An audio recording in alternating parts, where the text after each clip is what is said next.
On this episode of the Razzball Fantasy Football Show, we're talking a live mock draft from the number 4 slot in a PPR 12-team league. I'm your host, Sky Guasco, back in the hot seat live right now on Razzball Fantasy Football.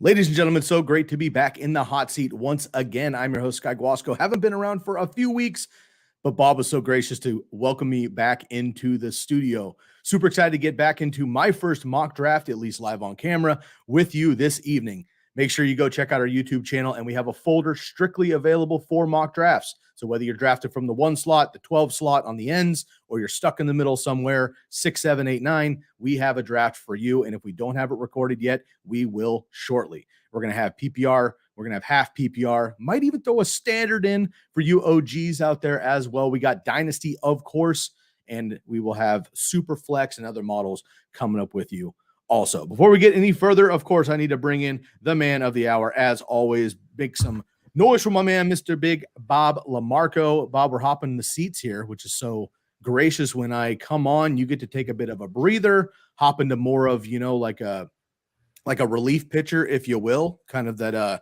off the bench pinch hitter, which is a nice role there. And I get to be back in the hot seat. So it's so nice to be back, man. Thanks for having me. Of course, Sky, you're my favorite host. I like when you host. I am the worst host. If anybody's been watching our channel, I give a lot of effort, but my God, am I terrible at it. So I am glad to be back to just talking football, where I'm supposed to be on the number 2 seat. So I'm excited to have you back, man. And I got you coming in for a mock draft, which is super exciting. Yeah. We discussed on the show earlier the 4 spot. So I'm excited for this. Yeah, really pumped. And this is going to be interesting too. We are going to be using the Draft Wizard from Fantasy Pros. We are not sponsored. It's not a paid ad or anything. It's just a tool that we use. It is free to the public. There are paid subscription models of this that you can dive into if you would like to, but we're going to use the free model today to let you know exactly what you're able to use should you choose to do so. Before we do that though, Bob, can you let everyone know where they can find everything Razzball? Yeah, make sure you guys jump over to razzball.com. We're doing great stuff on the football side. I just dropped my top 150. We also have a couple analysis that came out. We have a couple rankings that just came out. But also make sure you jump over to razzball.com for baseball, hockey, and basketball. We're doing all the sports that you need. Every fantasy league. I'm sure we have Quidditch at some point. We're going to have it at Razzball, so I'm excited for that. Also, make sure you jump over to Instagram and IG. We're dropping daily content over there as well, a couple shorts. But of course, the biggest one, Razzball on YouTube, folks. We are dropping almost every day now. We're dropping because we are psychos in June, dropping videos. We have an exciting new podcast coming out on Thursdays. Watch Jacob on Tuesdays, Dynasty Diehards on Wednesdays. So make sure you subscribe to the Razzball Fantasy YouTube channel. And what a perfect time of year to really start dialing into football as the NBA wraps up, NHL is wrapping up, baseball is full swing. Obviously, summertime is such an incredible time of year for all the sports to be rolling, but this is when you can really get that advantage from your league mates listening to the Razzball Squad right here on YouTube. And of course, on the podcast side, which I always recommend because I'm always on the go, driving, mowing the lawn, walking the dog. I can get everything going on in the podcast as well. All right, Bob, without any further ado, let's jump on here. I'm going to share my screen, and I'm going to get into the mock simulator again. So this is just draftwizard.fantasypros.com. Once again, not a paid ad. We're not sponsored. Shouts out to our friends at Fantasy Pros, though. We've linked up with a number of those incredible writers over the years, so appreciate all of their hard work. They do have a number of free tools here. Now, what we're going to use today is basically I can simulate this, right? So if you're watching on YouTube, you can see what I'm doing, of course. And on the podcast side, I'm going to try to explain this to you best that you possibly can here. So I'm looking at league type. Today we're doing 2023 season. That basically is redraft. You can also do dynasty should you choose to, but today we're doing redraft leagues. Scoring, we're going with the full PPR model, but you do have half PPR, standard, and with that paid subscription, you get rid of that lockbox and you can actually do custom settings, which is fun for bonus leagues like I have with my friends. So that's a good method to use there as well. Snake drafts, linear, salary cap drafts as well if you get into those, but we're going to go with the basic snake here. We are going to go 12-team league, but you can change that. Look, all the way down to 32 teams, Bob, for the psychos out there. And you can pick your draft position, which I so appreciate. Bob and I mess around with this all the time, checking out ADPs, checking out the values out there. We are going to be doing pretty much every single position. So again, as I mentioned at the top, make sure to stick around, check out the folder on YouTube, and make sure that you check out every single round here. So if you know your spot in your home league or your work league ahead of time, you can see how we might draft from that position if we were you. Today, just for sake, we are going to go with the 4 slot, but you can also randomize it should you choose to have a bit of fun there. But today we're going to go with the 4 slot. You can pick your positions as well. We're going to go 1 quarterback, 2 running backs, 3 wide receivers today, a tight end position, and of course a flex. Running back, wide receiver, tight end, pretty standard. For sake of time today and this early in the season, we're not doing DST. We're not doing kickers. We're not even going to do a bench just because it can take a bit longer for the actual show. However, you can put in as many bench positions as you'd like to. And for those of you like me that don't hate kickers and defenses, you can absolutely add them should you choose to, super flex, what have you. Breaking down a little bit further, you can do best ball ADPs if you'd like. We're going to leave it blank today, but you can add in all these custom settings should you choose to as well. This is a big one, the pick clock, 30 seconds, 45, a minute, 2 minutes. We're going to leave it on none so Bob and I can talk through all these picks, but if you're drafting with friends, you can set a time limit. Without any further ado, let's get this draft started. Bob, while this ticks out here a little bit, give us just kind of an idea. If you're in the 4 slot, now you can see our players available. I'll talk through them here in just a second, but just strictly mindset heading into a draft. Where are you at coming into a draft in the top 4 slots? So I gotta say there is very few difference makers. Once you get to 4, I think you're probably looking at like Justin Jefferson, Cooper Kupp. I think it's very underrated this year. Austin Ekeler last year had a very strong performance, but CMC, those guys, I want to get a guy who I feel could be an elite player. I mean, I'm talking like 25 points per game upside type player.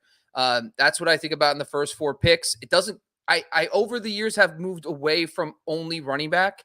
I will say that I am more lenient towards Cooper Kupp this year in the top 4 and Justin Jefferson, maybe even a Jamar Chase, just because the safety of that position. We did an off-season article earlier a couple weeks ago. We talked about how 80% of the wide receivers drafted in the top 10 finished in the top 10 in PPR points per game. That's only 5 for the running backs. So it's a lot safer of a position. You cannot win your league in the first round, but you could definitely lose it if you start picking bad players. So I do think that from a standpoint, I'm okay as long as you could justify the upside like Cooper Kupp and Justin Jefferson early in the top 4. I totally agree here. Let's get right into this draft. So once again, for sake of time for the episode itself, we are only picking 1, 2, 3, 4, 5, 6, 7, 8 players. Of course, in a regular league, in a normal draft, we would have far more, 15, 16 to 18. Potentially, we might do a longer one as the season goes on in August time. But for now, we're going to condense it. Bob, we see our players up front here. Again, we're going to talk through this so that the podcasters know what we're doing as well. So with the Draft Wizard, I love this tool. It's super fast. I literally do this on the plane when I'm traveling. I can do it in the car when I'm driving. I can get through 3 or 4 of these on my lunch break. It's really quick just to give me an idea about ADP. What it does is it simulates through the automation what the picks might be around your number 4 pick, and then it populates the best possible availables according to the experts. So far, we had Christian McCaffrey go first. Justin Jefferson in a full PPR league went second. Not crazy. A lot of people go running backs there, but not crazy with Justin Jefferson. And then Jonathan Taylor, actually, who I know you just wrote about. So if you want to actually talk about him a bit, we can't pick him. He already is off the board. But if you want to mention a few things about JT, you're welcome to. But let's get our pick in first. Austin Ekeler, Bijan Robinson, Saquon Barkley, Travis Kelce, the top 4 players on value-based drafting available here. For me, this is a no-brainer as far as a full PPR league. But who are you thinking in these top 4? Or do you want to go rogue here and look at another position? I would go rogue. I think the guy I want is Cooper Kupp. 2 years ago, Cooper Kupp, in my opinion, he was 25 points per game in PPR. And before his injury over the first half of the season with Matthew Stafford, he was once again at 25 PPR points per game. The reason why his points per game dropped is the game he got hurt. He had like 2 catches for like -3 yards. I don't know how that happened. Go look up his box scores. It dropped his points per game from 25 to like 21. And it looks like he was less than Justin Jefferson. But this guy is an elite difference maker on an offense, by the way, who has no one around him. There's still no one. He is going to be Matthew Stafford's go-to guy. I think it's either him or Austin Ekeler for me in this one. Yeah, I totally agree. I lean Austin Ekeler only because it's running back. I love Cooper Kupp For me, Bob, I would bounce back a little bit. I love everything you just said. I'm a Cooper Kupp guy for sure. Second major injury of his career, certainly older at this point as well. Me personally, I'd probably go Austin Ekeler just because he's such a difference maker, obviously out of the backfield there. But why don't you go ahead? This is your show. Why don't you make the supreme pick here? We go Ekeler or Kupp. What are you feeling? I want to push back on you, Sky. Okay, It's been a while. It's been go a ahead. while, Let's go. sir. Let's I want rumble, you, baby. Let's rumble. I want you to make the pick, my friend. It's your first Deal show in a while. You I know what mean? okay. Then for me, it's Austin Ekeler. So here's the deal. First of all, again, running back I think is so clutch. The last couple of seasons, first of all, for a small quote unquote. Now here's one thing to mention, like Darren Sproles, right? Short running backs, but they're not small, if that makes sense. Austin Ekeler's short. He's not small. He's obviously very thick, very strong, whatever. 17 games played last year, a full season before that, injury 6 games in or out before that, but then full seasons, incredibly durable, right? 1,000 yards rushing, almost 700 yards receiving, 20 touchdowns. And we're thinking there's no way he can duplicate that. He had 18, right? So he was RB2 and RB1 in the last 2 seasons. So for me, for the running back position in what should be a high-flying offense, even though there's a lot of mouths to feed, love me some, MVP Herbert this year. I'm going to make that executive decision, and we're going to go Austin Ekeler. So as you can see here on the screen, it is populating all these other picks, right? So I'm not going to go through every one of these picks, but I'll kind of just blast through that round so that people have an idea of how it went. So we went Austin Ekeler up here. After that, Chase, Barkley, Tyreek, Bijan Robinson. Almost thought about him too, but maybe a little early in the top 4 slot. Chubb, Jacobs, Cooper Kupp did go 111. Travis Kelce off the board there in the back of the first round at number 12. Diggs, A.J. Brown. Henry is a second-round pick now, folks. Breece Hall, Tony Pollard, all the way up to 2.5. CeeDee Lamb. We got Stevenson, who's at 2.7, which I think is a bit of a reach maybe in a PPR league, but I like him as running back. And, of course, the almighty Devontae Adams. Now we are back on the board. This is our second pick. I'm going to kick back to you here. Who would you like? At wide receiver, we have Amon-Ra St. Brown, Garrett Wilson, Jaden Waddle, and T. Higgins. And then we have Najee Harris, Etienne, Joe Mixon, and Aaron Jones. And then, of course, we can go other positions if you want. Mark Andrews, you can look at quarterback early, what have you. But who would you like to look at now that we have Austin Ekeler as our number 1 pick? I want to just circle back to one thing because I wanted to bring this up too. JT went at 3, and I'm just going to just bring this up. We just did an analysis on the impact of rookie quarterbacks. Now, I used the benchmark of 250 pass attempts in a season. If a rookie throws at least 250 passes in a season, none of the last 5 years, 16 rookies had attempted that many passes. 0 had a top 6 running back in PPR points per game. This is a PPR mock draft. I am not taking JT at 3. I am not taking him in the top 5 or 6. I do think that Anthony Richardson, if he doesn't start week 1, will start sooner rather than later. And I think that's going to have an impact on JT's upside. So I do think I'd fade him there. On this list, I will say that you made a comment at Ramondre Stevenson. I have him as my number 13 player right now overall in my flex. And number 14 is Amon-Ra St. Brown. Okay. Last season, he was the wide receiver 4 in fantasy football after they traded TJ Hawkinson. As a reminder, Jamison Williams is suspended for the first 6 weeks. They essentially flipped Marvin Jones for DJ Chark.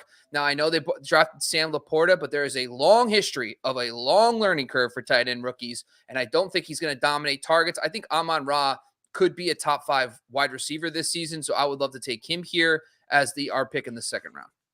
I like that a lot. I'm not gonna battle with that. I'll talk about Najee just for a second, but Amon-Ra St. Brown in one less game last year, 25 more targets, 16 more receptions, about 200 more yards receiving as well. Still 6 touchdowns, but obviously that can grow as well. And the Lions had an insane stat, which if you remember back in the day, Matt Stafford and Calvin Johnson had like 9 catches inside the 2-yard line in a single season. It was unbelievable.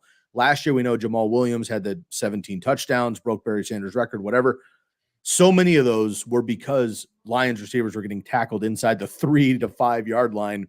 Amon-Ra St. Brown had a lot of those. So he gets 6 more feet every once in a while. He could potentially have, double-digit touchdowns. That's going to boost him as well. So I think he's kind of a sneaker right now. I like that pick a lot. Najee Harris would be somebody I'm just looking at as well as Etienne because I think there's a massive bounce back with Najee because I think the overall offense for Pittsburgh gets much better. I do like Kenny Pickett long-term.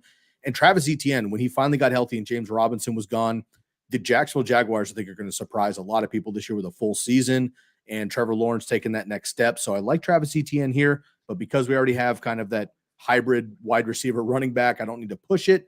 I do like the Amon-Ra St. Brown pick, and we're going to go with that.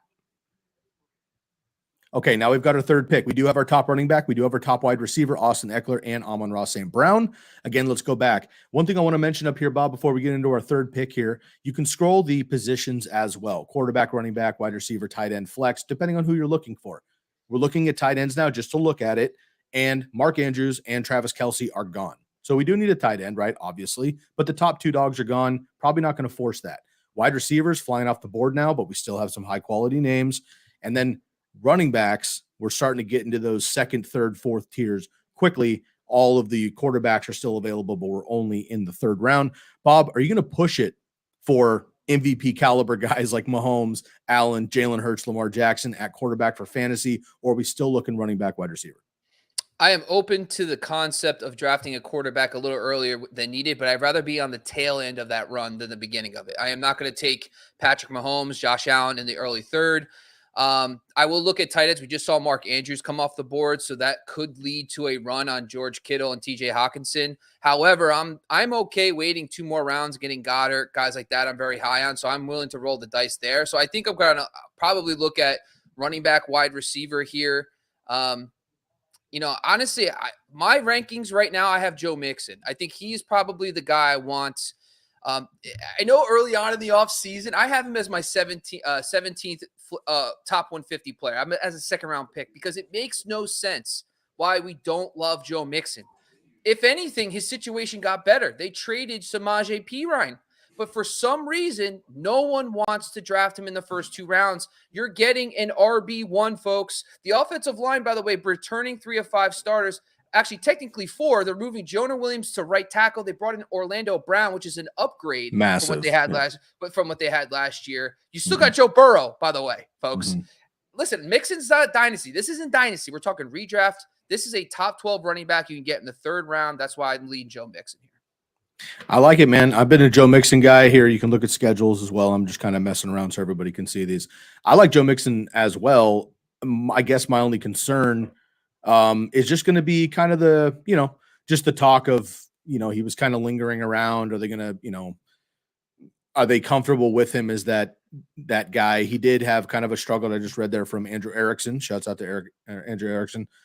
With that right up there, 3.3 yards per carry over the first half of the season. Obviously, that's dreadful in what is one of the best offenses in the league. But he had that massive explosion game. He tends to have one of those a year, and he is, scoring touchdowns, and we need that from running backs. I like that. Aaron Jones, I'm going to pump the brakes on. I love the player. Don't like the Packers situation. Just want to bump over here for sake on the wide receivers really quick. Love me some T. Higgins. You know that. Is he a number 1 wide receiver on your team? I think so, because if he wasn't behind Jamar Chase, I think he is a number 1 in general. Keenan Allen, a little long in the tooth, but I love him. But we already have Ekeler. Then Chris Olave, DK Metcalf, what have you. So, Bob, if we pass on wide receiver now, we have Amon-Ra St. Brown, but we're looking at some deeper depths there. Love me some Jahmyr Gibbs, but I'm hoping he comes the next round. I'm going to take that risk, and let's go with Joe Mixon. I like that a lot. So we have Austin Ekeler, Joe Mixon, Amon-Ra St. Brown. In a full PPR league, I really, really like the shape of this team so far. Let's take a look at our positions so far. Hawkinson did go off the board. So now we're looking at George Kittle, Kyle Pitts, Dallas Goedert, Darren Waller as our top tight ends.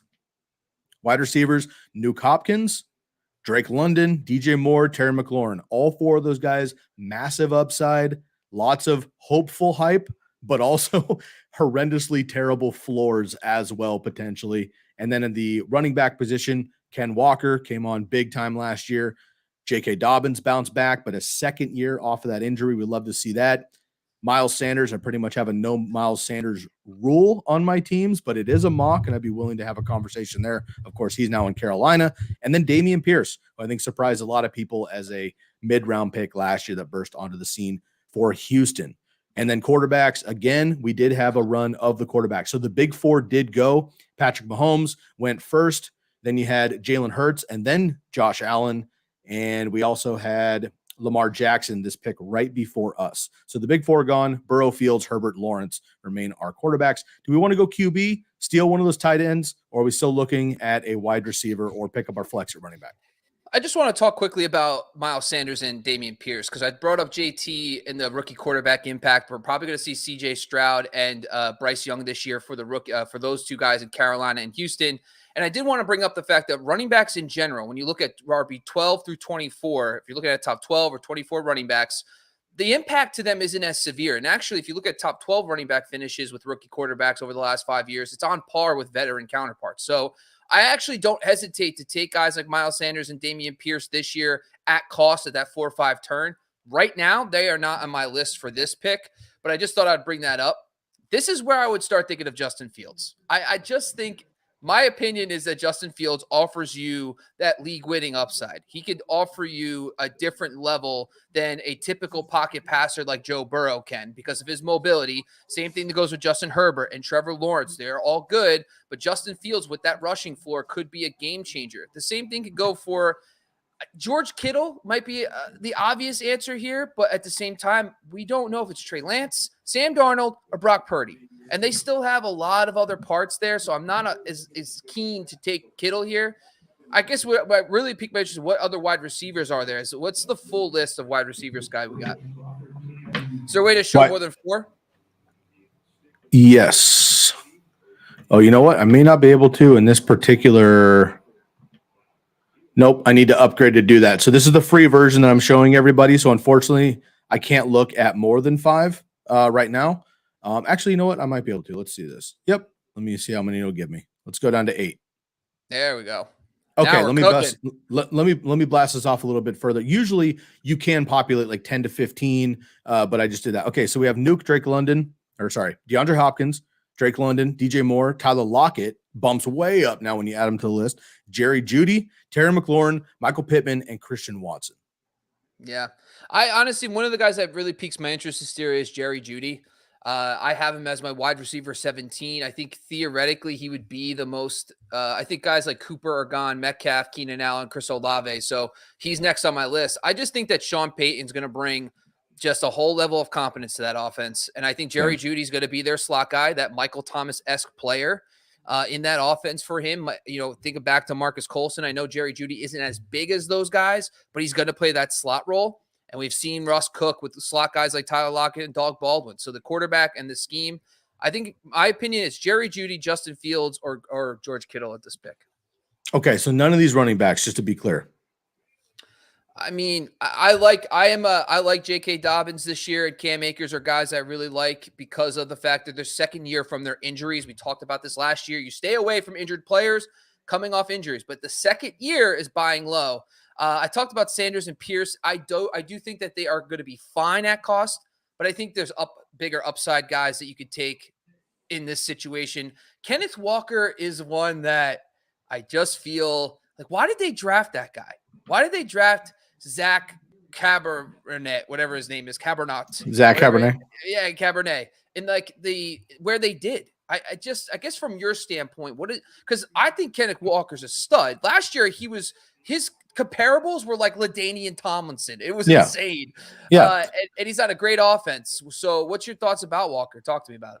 Yeah, honestly, I totally agree. I think if Breece Hall, you hear this every year.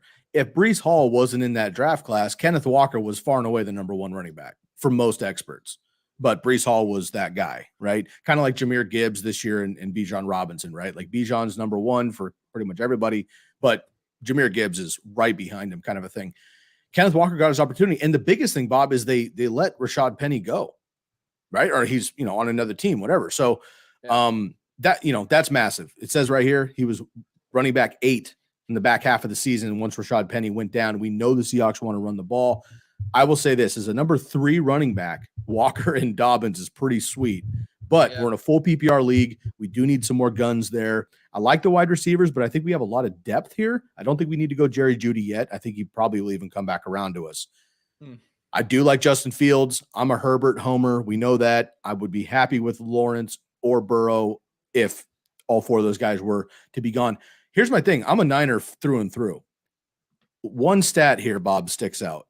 11 touchdowns for an incredible player, athlete, tight end in the NFL who's never had more than 6 in his career.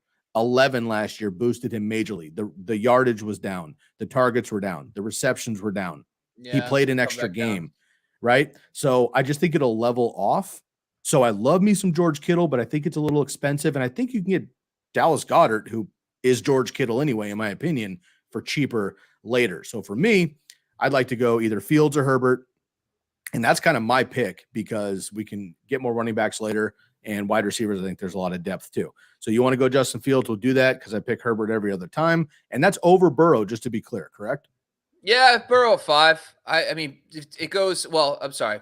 Yeah, Burrow's at 5, Fields at 4. So I would take Fields over Burrow, but I love Burrow too. If Fields was gone, I would just be okay with Burrow.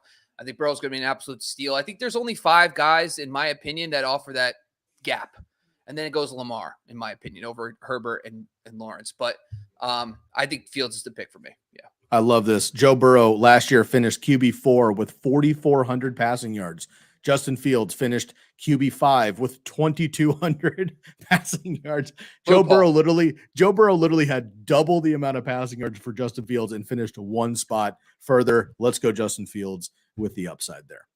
All right, so we can get cooking here now that we were 4 or 5 picks in. We have our quarterback. We do not have a tight end yet, and look at that. George Kittle still available anyway. Also, I believe, let's go find him.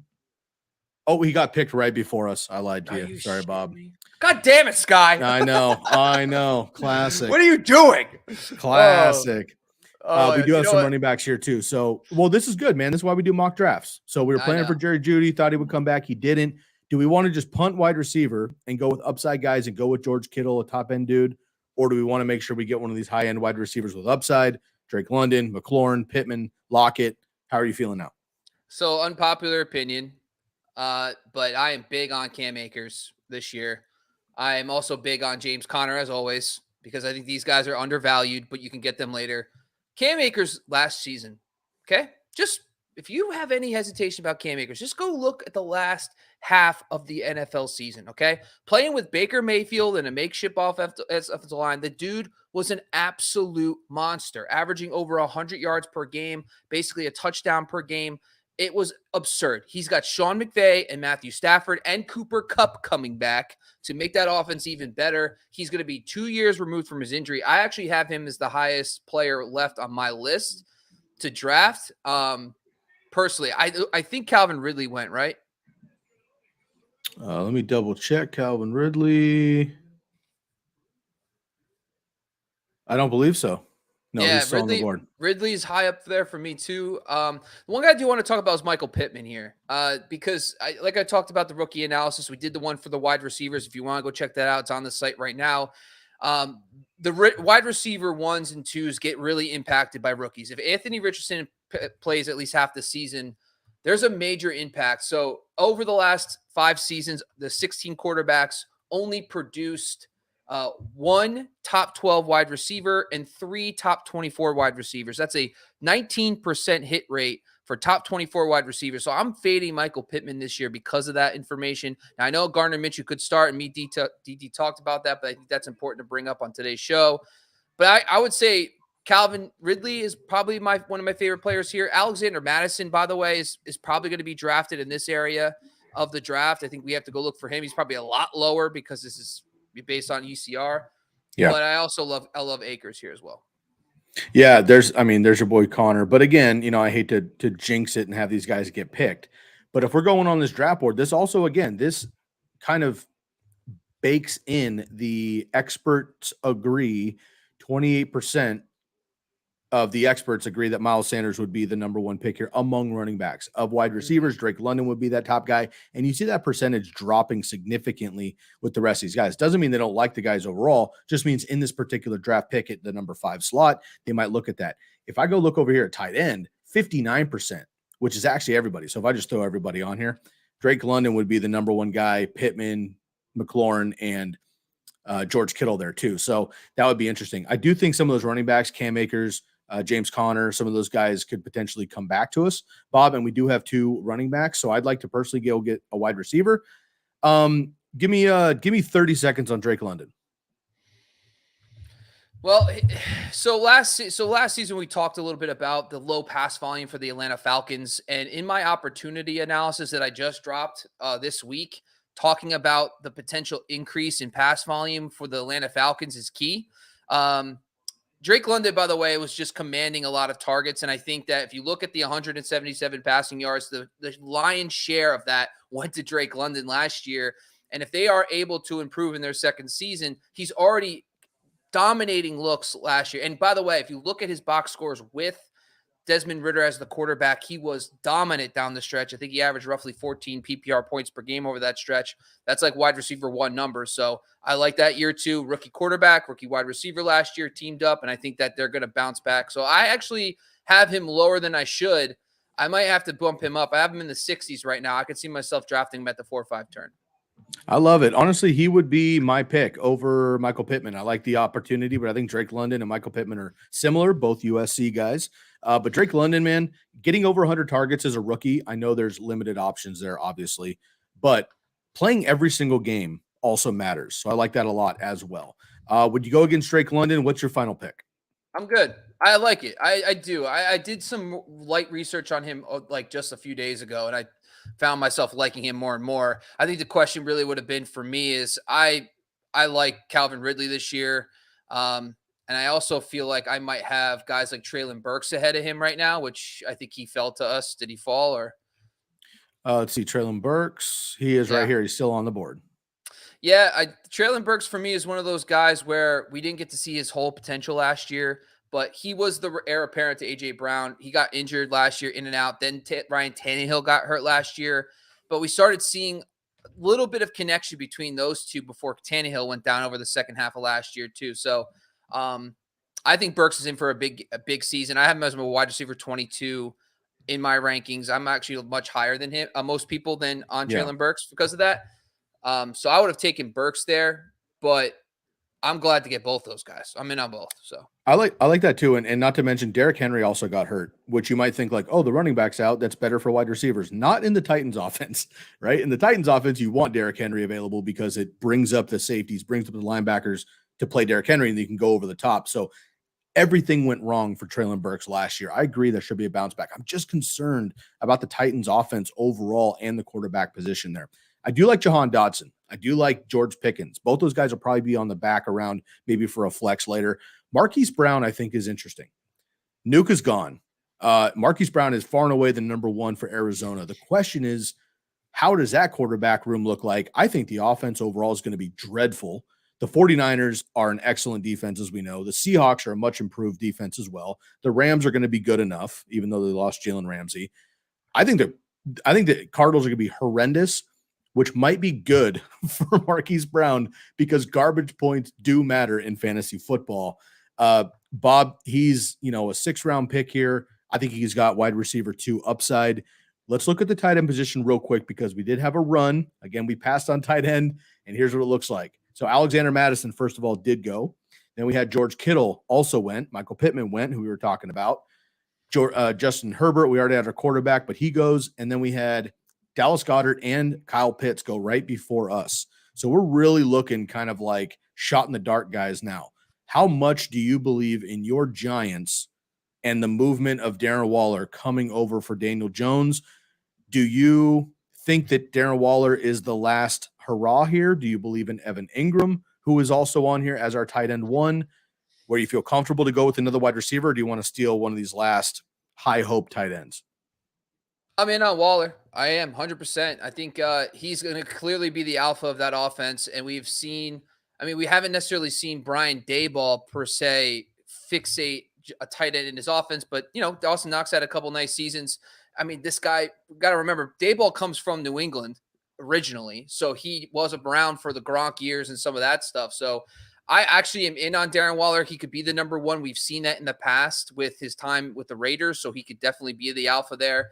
I think that really comes down to me is like, is there another wide receiver or running back that's a tier above everybody else? I mean, I think, yes, Darren Waller is probably the pick here, but the running backs for me, Cam Akers, I'm super high on. James Conner, I'm super high on. I love Marquise Hollywood Brown. I think we saw what he could do. Now, this is a new offense, by the way. Kyler Murray's injury is a problem. But Colt McCoy, you can say but he's a functionable backup quarterback. Fine. And the wide receivers didn't see much of a dip.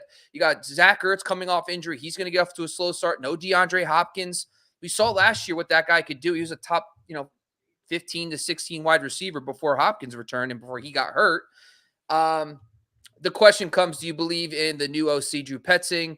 This guy is a Kevin Stefanski guy. What role is Brown going to play? Is it like a Jarvis Landry type role? Is it like Amari Cooper was last year? What's your thoughts on that? Yeah, I do think so. And I also, coming from the Browns is not great. Obviously, Deshaun Watson was a dumpster fire last year. He'll be better this year with a full offseason. Say what you want about him off the field, but on the field, he should be much improved with much of the distraction behind him.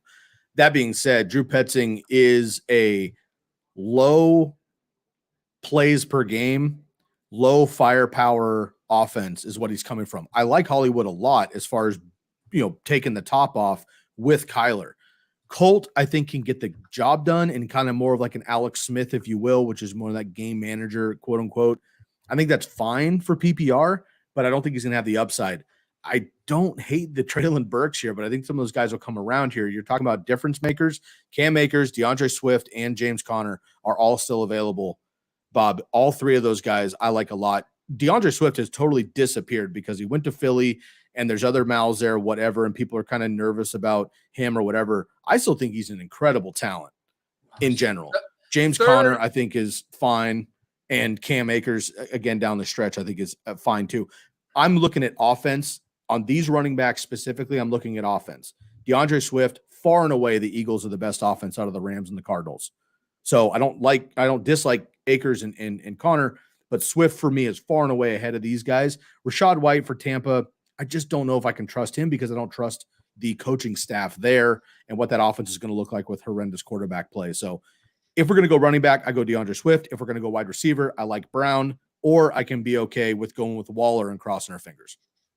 I think we're in round 6 now. I think Waller's a good pick here. I think in my opinion, now we've filled up our roster with the running backs and wide receivers that we need, and now because now it's a lot of uncertainty. Like, what's David Njoku going to be like with Elijah Moore, Donovan Peoples-Jones, and Amari Cooper to compete with targets? But the running backs fell a little bit. I mean, we lost out on Cam Akers and DeAndre Swift, but James Conner's there, which I think is just an auto pick, in my opinion. Okay, round 7. Just for giggles and wiggles, let's take a look here at George Pickens. So all these wide receivers over here are strictly upside. Okay. Jackson Smith and Jigba, number 3 for Seattle, but a lot of upside there. Love Jordan Addison. I love that kid out of USC again. Jahan Dodson and George Pickens, I think, take a massive leap as well. Cortland Sutton, I think, still can be good, but we'll see. Kadarius Toney hasn't stayed healthy, but he's got firepower. Juju, I think, is probably toast at this point. And Rashad Bateman has a lot of upside as well. But what does that offense look like there? So any of these wide receivers stand out more so than James Conner for you? No, well, Pickens is going to be tough. Allen Robinson's there now, folks. I mean, it's going to be it's a log jam. And honestly, I don't. Well, and Deontay Johnson. Let's not forget. Deontay Johnson, number 1 guy, and Pat Freiermuth and Najee Harris. And I don't believe in Matt Canada. I don't think Matt Canada is a great play caller. And I just think there's too many mouths to feed. And I think they're all going to drown each other out. Like last year, by the way, they were like wide receiver 50 in like points per game in PPR last year, those guys, because they didn't throw that much and they had a log jam. And now you add Allen Robinson in there. I just not too excited for that. Same thing goes with Jackson Smith and Jigba. I just talked about this the other day. It's unprecedented, by the way, for a first-round rookie to join a team that had 2 wide receivers with at least 250 targets the year prior. It's never happened before, and they're both on the team again. So it's going to, for redraft purposes, I just don't see Geno Smith supporting 3 top 36 wide receivers for fantasy football in year 1. So it's a dynasty thing only. I'll talk about this till I'm blue in the face. Drew Petzing, the one thing you'll talk about with him, you're going to think Nick Chubb, you're going to think Dalvin Cook, and you're going to think Adrian Peterson. Those are the 3 running backs under when he was a coach. Opportunities on average over the 8 seasons he was on the coaching staffs in the Minnesota and Cleveland, over 300 opportunities. That's targets and carries. Elite RB1. And look at the guys competing with James Conner. It's Ingram, who's a 6th rounder, and 3 undrafted free agents. That's why I think it's in the 7th round. Even if the offense is bad for whatever reason. By the way, he had better numbers with Colt McCoy. Like, if you look at it, doesn't make sense. He's one of those. I have him in my top 40 to 45. I just think it's absurd that, like, he's gonna be the last bell cow you can get in the 7th round. And 2 major red flags potentially for James Conner, but these are the only negative arguments against him. Injury history, right? Which, honestly, since he got straight up hurt in 2019 and was out after that massive season with the Steelers there taking over for Lev Bell, he got hurt. He was in for 10 games, got hurt again 13, but 15, 13. It's not like he's missing whole seasons. He's missing 3-4 games, which, let's be honest, I mean, almost every running back does at some level, right? Other than that, it's, again, the porous offense. I don't love running backs necessarily in bad offenses. I expect the Cardinals to be bad. That being said, we've talked through this. I'm down for James Conner to be the pick. Before we lose a lot of these guys, Bob, I want to talk about something quickly, and then we'll move on and get our last 2 picks in. But James Conner will be the pick, but I'm going to stall for 1 second. Let's talk about something kind of funky in case people are starting to draft right now, which you shouldn't. But if you're in a work league that's excited, or you're in a graduation league and your buddies are going away after college or whatever, and you want to do one more hurrah live draft right now, and you're drafting currently, I want to talk about Alvin Kamara. The reason I just brought him up and he populated on my thing, I didn't even think he would be in this mix. But obviously he will be suspended, right? And he's coming back. We know what Alvin Kamara is when healthy and on the field and active and playing. But missing 6 games at least, and then we'll see what that Saints offense looks like. I'm just throwing out a hypothetical. We have a team right here that is a lot of firepower, okay? Our running backs are Austin Ekeler and Joe Mixon. Just think about this for a second. Your 3 running backs, when it comes down to week 1 or week 7, if you will, Austin Ekeler, Joe Mixon, Alvin Kamara. So we're not going to do it for a mock draft because it kind of throws everything off. There's a lot to be said. But Bob, I want to just ask you a question. If you're drafting right now in a real league, the amount of upside, if you have Austin Ekeler and Joe Mixon that you can wait out, obviously assuming they stay healthy, and you have Alvin Kamara on the bench for the first month and a half, but then he comes off the bench, and you have 3 of those running backs who could be all top 5. Would you pull the trigger on somebody like this who has the upside, or are you going to go with the floor and the risk of a guy like James Conner? Well, I mean, you could make an argument that Kamara, if he's suspended 6 games and Conner misses 4 because of injury every year, then it's almost like a wash. Yeah, I get it, man. I just don't know what's the suspension going to be? Do we know? I don't know. I mean, if it's 6 games, sure, great. But I just, fantasy football is way too complicated as it is. And when you start drafting suspended players and you're waiting 6 weeks, I mean, a lot of people last year drafted DeAndre Hopkins. I mean, if you started the season 2-5, 2-6, Hopkins was good, but I don't think Kamara has that RB1 overall upside anymore. I think, like last year, you got the RB13, which is good, amazing, and PPR points per game, RB13, but you're not drafting Kamara for that 22 points PPR upside anymore. I think Derek Carr comes in as a nice upgrade, but I think the days of Kamara getting those legit dump downs from Drew Brees are gone. And so I think if you're going to draft, it's fine. You're round 7. You're not going to lose your fantasy league right now in the round 7. So if you want to do it, that's fine. I personally like to play for week 1 and get my team good. So that's why I would not do it, but I see what you're saying. I'll tell you right now, if you're in a keeper league and you're drafting right now, you see Alvin Kamara in the 7th round, 8th round, that's an automatic pick. I'll put it that way because you can keep it next year, obviously. From weeks 13 to 18, Alvin Kamara never caught more than 2 passes, Bob, in a single game. His target share fell from 22% to 11%. We hate all that. I'm not saying draft Alvin Kamara right now in the 7th round, but just be aware of that if you're in unique settings. We'll go James Conner. We have one more pick, and we will wrap up the episode here. We got our flex, so because of the settings we set right now, we don't have a bench. We don't have a deep roster because of the mock draft. Here's Alvin Kamara still available.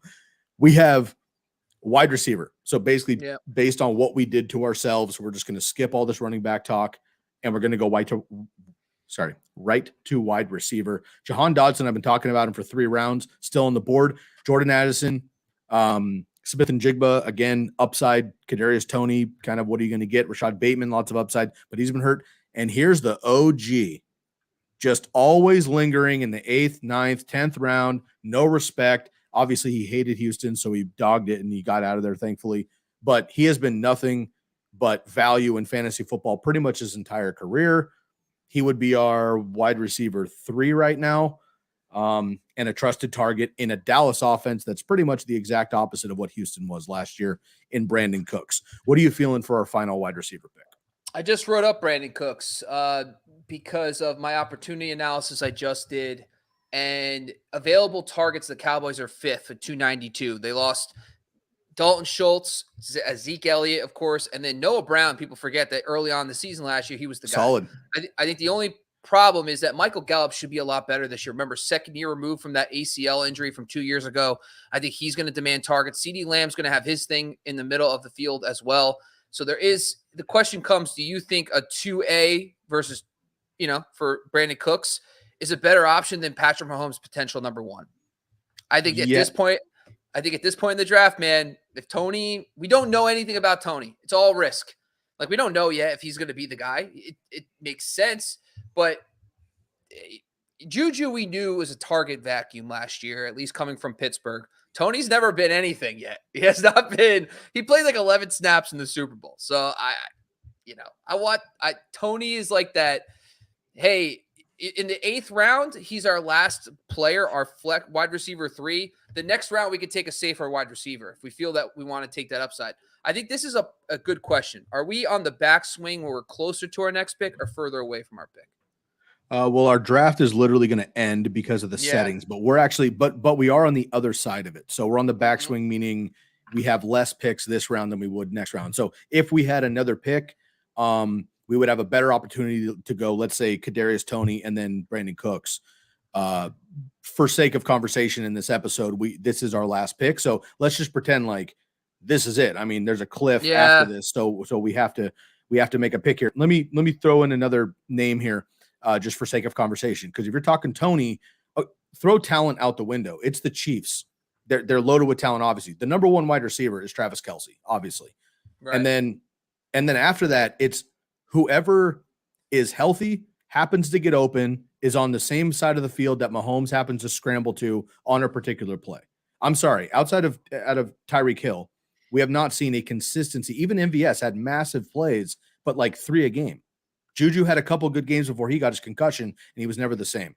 Kadarius Toney's talent, nobody questions, but we don't know what it's going to be. I would argue, if I'm not going to go Brandin Cooks here, I would actually go Rashad Bateman, who also is kind of a what are you going to get in a much less of a passing offense. But now that they don't have Greg Roman slowing them down potentially, and Lamar Jackson has spent all season doing his money thing and being like, I'm a quarterback, I deserve this money. He might take it upon himself to run a few less times, throw a few more times. And if Rashad Bateman's available and they have a much better wide receiver core this year and a better offense in general, I think Rashad Bateman could seriously outkick this, 8th round ADP right here. So for me personally, it'd probably be Brandin Cooks, Rashad Bateman, then Kadarius Toney for these guys. I Bateman think there's too much competition, in my opinion. I mean, Beckham, Mark Andrews, you can make the same argument that Mark Andrews is the one. And then 100%. You got Beckham and also Zay Flowers there. I just don't buy it. And Lamar Jackson, I know he's going to throw more, but Lamar's never going to beat Patrick Mahomes. He's not going to throw 650 times in the season. Yes, they're going to throw more, but still going to scramble. Some of those dropbacks are going to become scrambles. This is how Lamar Jackson is. I'm not buying the upside there. I get it, but I mean, we can't really see much. I will say this. There are teams that have, I think a lot of people like much later in drafts, like I do want to bring this up, and I did talk about this in my analysis with rookie quarterbacks, is someone like Nico Collins, who already showing stuff with CJ Stroud, you can get as sleepers later. I think that's kind of why in these middle rounds, I wouldn't be hesitating to take more running backs. I know we have to take a wide receiver here because of the way it's set up, but I would say, in my opinion, this is okay to load up on another running back here, because Nico Collins and all those guys and Adam Thielen and the Panthers, there's going to be a wide receiver 3 potentially to emerge from that offense. We've seen it historically speaking. So, and a lot of these options, I'm not even excited for any of these guys. Like Quentin Johnson's the wide receiver 4. Michael Thomas, I'm not interested in trying to figure out what that is. Elijah Moore, Darnell Mooney. I mean, DJ Moore's there now with Chase Claypool and Cole Kmet. I think, in my opinion, it's Kadarius Toney for upside or Brandin Cooks. I could justify a Brandin Cooks pick. I mean, Jordan Addison, what's your thoughts about Jordan Addison?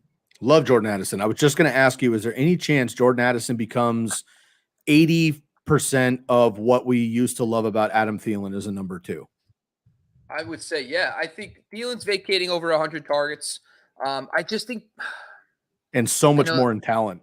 Like I he was know, a I wizard. He know. was a wizard in 5 yards and on the goal line, and that's what it kept Jordy Nelson around probably 2 more years than he was supposed to, right? And that's really great, technician in the relationship. But Jordan Addison, talent wise, is far beyond. And obviously, double coverage every single play is going to go to Justin Jefferson. So again, super upside. We have no idea what this kid's going to be in the pros, but that's a type of play if we're going to go, shotgun in the dark. Otherwise, Brandin Cooks for me. And again, Bob, I know you look at this, but we got to mention, look at who we have at wide receiver. Because if we have 2 stalwart, can't miss, blah, blah, blah, then we go with like rookie upside. Drake London is still kind of hit or miss. I mean, talent and upside is through the roof, but who knows? And Amon-Ra St. Brown, I think, is very close in his own right to being a set it and forget it. Absolutely great in full PPR. Love that too. But both of these guys are not Devontae Adams, Tyreek Hill, T. Higgins. I mean, so I almost like Brandin Cooks, even a 2B in that offense, which, let's be honest, when Dallas gets cooking, they're throwing it 50 times a game. And I think Dallas, Brandin Cooks is going to excel. So I just don't like the risk of Tony and the rookies. I hear you. And it's something as a takeaway. I want to learn more about Kirk Cousins wide receiver 2s historically, because we have seen so many good, Justin Jefferson's the guy. We know that. And I'm just curious because TJ Hawkinson, by the way, is probably the 2. And I know KJ Osborne last year, people are going to brush him aside, but he's one of those players who does a lot of good things for them. He started beating out Thielen over the second half of last year. I'm just saying there's a lot more variance to this whole thing, so I want to look at that more. But let's look at the QBs and tight ends for just exercise purposes, because maybe this will make us realize that, you know what, we should have waited and maybe have taken a wide receiver instead of Justin Fields there. But I think for the QB standpoint, like Tua, Kirk Cousins, Geno Smith, Russ Wilson, I feel pretty good about not taking a quarterback. I mean, taking a quarterback early because I don't think any of these guys really excite me. But tight end, Chig Okagwu. Yeah, but I know I'm buying the hype too. I actually don't hate a Greg Dulcich, who had 3 great games last year. Houston, I think, is going to be fine. Again, D'Amico Ryans is coming over from the 49ers to Houston. We know they're going to pepper the tight end, and they have very few other options. So I don't hate any of these guys as I forgot to grab a tight end. But Chig, I think, has massive upside, but he's not the guy that I'm going to be like, that's my tight end. He's the dude that I want to draft in the 12th, 13th round and be like, shit, if Darren Waller falls off again, I got Chig for the upside. We'll see what happens. I don't want to go into week 1 being like, this dude better be all the hype or I'm screwed. I don't know. I'm just, you're right. But man, I love him. But the one guy I do want to talk about is Dalton Schultz, because I want to talk again about the tight end production with a rookie quarterback. The craziest part. So in my sample, the 16 teams that had a rookie quarterback attempt 250 passes, they actually had more tight ends in the first year with the rookie than the year prior, finishes top 12. So only 2 of the 16 teams had a tight end 1 heading into that rookie season. And then the rookies produced 4. So rookies actually were able to help the tight ends on those offenses. And they're actually almost on par with the production value of veterans. So I actually think the tight end, running back is obviously the first one that is least impacted, but tight ends actually are not as impacted either. So don't fade Dalton Schultz. I think he could be quietly the number 1 option on that team, especially with Nico Collins and Robert Woods and John Mechie and Tank Dell, like a lot of question marks in the receiving core. So he's a guy that maybe this might have been the pick and take a wide receiver. But let's move back to where we got to go, wide receiver. I'm okay with Brandin Cooks here. I think I'm going to be completely honest and transparent. I now want to do a Jordan Addison analysis and look at the wide receiver 2s with Kirk Cousins. But I think that there's only 3 options here, in my opinion. It's Addison, Tony, and Brandin Cooks.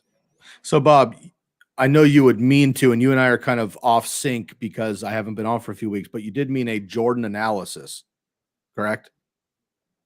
Just want to be clear that you I mean, like, right, it's rare for you to miss an obvious pun. So I don't mean to call you out like in like a negative way, but I just want to make sure you're like on your game as we wrap up the episode. But it is long in the tooth, folks. Let's go with the OG I only do here. 20-minute podcasts. Not with me, baby. First one you're back, it's not 55 with minutes. me. Folks, something else that's really cool here. So this is our final team. We're going to break this down. We're going to get 2 more minutes from Bob. We're going to get out of here. So again, I did the free subscription specifically. I logged out of my account so that you could see what you would see if you had a free subscription. Again, you can pay into this if you want to utilize all the amazing tools. Again, Fantasy Pros, good friends of the program, but not a paid sponsorship by any means, just a tool that we use. That being said, generally right here on the screen, you can see it. And podcasters, imagine you would actually get a grade from your team, right? A lot of sites do that these days, but they would grade us based on ECR, based on value, based on reaches, based on risk, whatever. You would see a grade. Don't take the grade for everything. Of course, it's all, subjective. However, it does give you an idea of like a C minus. Whoa, like why, right? Did I draft my tight end and quarterback in the first 2 rounds? Like maybe I shouldn't do that. So keep an eye out on those grades if you do see them. Bob, I'm going to run the roster. I want your final picks here and maybe a player or 2 you would have liked to see that we didn't see. Now we can see the draft board behind here. Quarterback, Justin Fields. Running backs, Austin Ekeler, Joe Mixon, and James Conner. Wide receivers, Amon-Ra St. Brown, Drake London, Brandin Cooks, and our tight end is Darren Waller. A lot of high upside, a lot of low floors, a lot of risk in this team here in general. How do you feel about it overall? I love Cooper Kupp in round 1. I think there's not a lot of opportunities to get a 25 points per game kind of guy. So I would have taken him over Ekeler. And the fact that he fell to 11 is like he's so undervalued.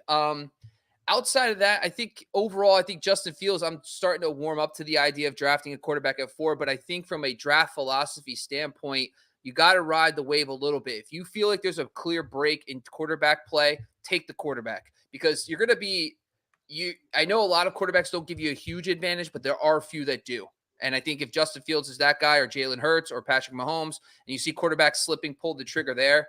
I think really for me, because we were pigeonholed a little bit, I'm kind of surprised how little I like the receivers going in the middle rounds. I think that last pick was not fun. I don't think I'm excited about Brandin Cooks. I mean, I don't hate it per se, but because I mean, Mark McCarthy has plenty of history of producing a wide receiver 2 for fantasy football, but Dak has a weird tendency to target the middle of the field, tight ends and CeeDee Lamb. So not excited about that one. But what about you, Sky? Is there a player we missed on that you thought we should have gotten?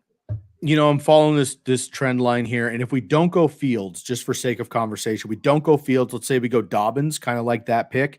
You had mentioned Jerry Jeudy. We talked about Drake London. Let's just say we take any of those guys. We don't take Justin Fields. I assume he goes in these 3 picks, right? Joe Burrow also goes. You guys know me. I'm a Justin Herbert homer. If we can get Justin Herbert a round or 2 later and we get another high-profile running back or wide receiver, now I don't hate the Justin Fields pick at all, but looking back on it, that might be a switch that I would just kind of autofill. And then later on, man, I really know I'm just trying to keep myself away from like totally fading DeAndre Swift, which I think like the industry has done. Yeah. Because I think he was overwhelming. He's hurt. He's blah, blah, blah in Detroit. I get it. I remember when he came out, man, you and I were on shows, Jonathan Taylor, DeAndre Swift. Everybody was JT, and rightfully so. He came out gangbusters, and he's incredible, obviously. But coming out of college, I was like, DeAndre Swift is no schlep, dude. Like, this kid's amazing. And think about the offensive line that Jonathan Taylor got to run behind and what DeAndre Swift had to deal with in Detroit. Like, switch those guys, and we're probably having the reverse conversation. So I still think the talent's there. The offensive line of Philly, obviously, is arguably the best in the NFL. Their offense in general is incredible. We saw them in the Super Bowl last year. DeAndre Swift, I think, is going to be a guy where I'm like, whoa, my 4th RB is DeAndre Swift. Okay. And I could see that by week 4 or 5, really coming in. So that's just a name I'm keeping an eye on. We went with James Conner there, but DeAndre Swift, I think, is a guy that I would like to fit into my teams if I can, especially after the first 4 or 5 rounds.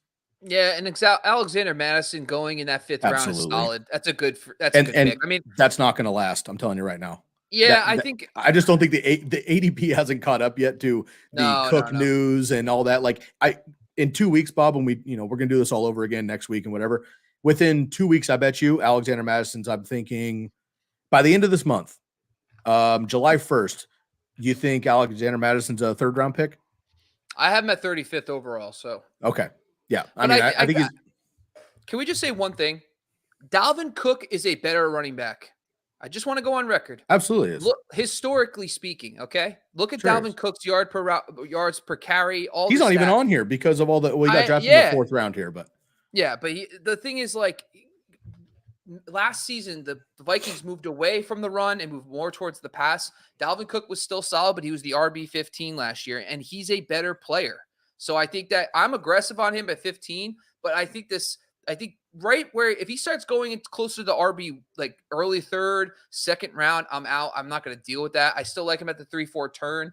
But the last thing I want to talk about, when you're drafting at the edges, make sure you go every time you're drafting during your draft, go out and look at the teams at the edges and making sure, did they take a quarterback? Did they take a tight end? How many running backs do they have? Know what your opponents are doing, because we're at the 4 pick. And if I said to myself, me and Scott look at this and said, oh, wow, okay. 2 of the 3 teams that are going to be at this pick already drafted a quarterback. We could say, hey, man, let's skip on Fields right now. We know that at least Joe Burrow or Fields is going to come back to us because they already drafted quarterbacks, 2 of these teams.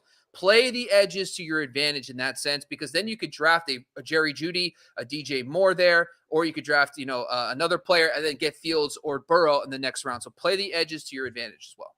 Totally agree. Last question, Bob, before we get out of here. When Dalvin Cook becomes a Buffalo Bill, what round are you drafting him in?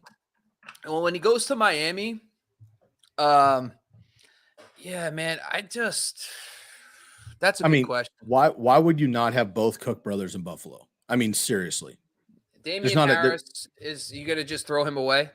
And Latavius Murray?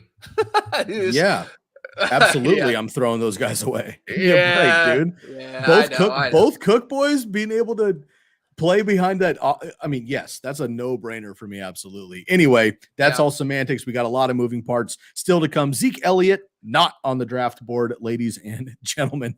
Of course, that'll probably change as well. Alvin Kamara needs to land and figure it out too. So we got a lot to come with you, but that has been a lot of fun here. Let's bring it back.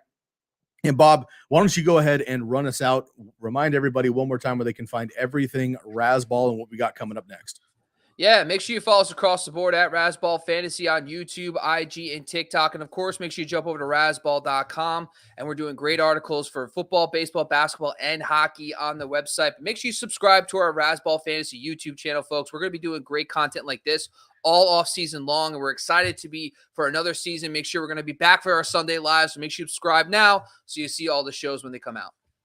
Appreciate it, man. Always a pleasure to be in the hot seat. Bob and I have a new series. I will be back next week. We're going to be here every single Monday. We got to do the quintessential mock draft Mondays. So make sure you tune in every Monday. I'll be on once a week. Of course, you can check out all of the writing for free on razzball.com. Go check that out for all sports, but it is football season right here on this podcast. Check out the podcast as well. YouTube channel. Make sure to subscribe. Over 1,100 subscribers. Very excited about that. So we'll be back next Monday with another draft pick. This was the 4 slot. Comment below and let us know which draft slot you want us to pick from. And if you have any funky league settings we should be aware of, maybe we can tie those in. Until next time, you can find Bobby Lamarco on Twitter at Bobby Lamarco. You can find me on Twitter as well at Sky Guasco. And of course, everything Razzball at Razzball Fantasy. We will catch you next time. For my man, Bob, I am Sky. We are out of here.